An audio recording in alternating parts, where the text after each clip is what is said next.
அஸ்ஸலாமு அலைக்கும்.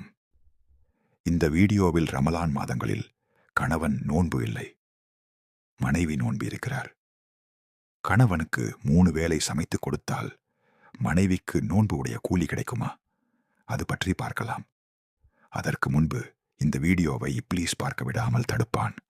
அதனால் அவன் எதிர்த்து அல்லாஹு அக்பர் என்று கமெண்ட் செய்து, லைக் செய்து, சப்ஸ்கிரைப் செய்யவும்.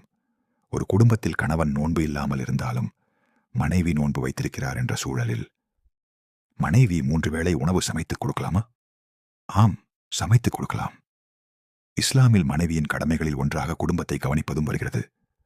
கணவன் நோன்பு இல்லாத காரணம் உடல்நிலை, பயணம், வேறு சரியான காரணம் என்றால் அவருக்கு உணவு சமைத்துக் கொடுப்பதில் எந்த தடையும் இல்லை.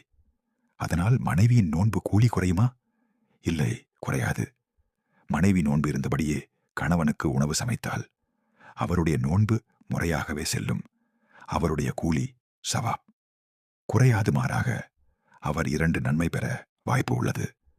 நோன்பின் நன்மை, கணவனை சேவித்த நன்மை. நபி ஸல்லல்லாஹு அலைஹி வஸல்லம் அவர்கள் கூறினார்கள், ஒரு முஸ்லிம் தனது குடும்பத்திற்காக செய்த செலவும் சேவையும் சதகா, தானம் ஆகும். இந்த ஹதீஸ் சஹீஹ் அல் புகாரி மற்றும் சஹீஹ் முஸ்லிம் ஆகிய நூல்களில் வருகிறது.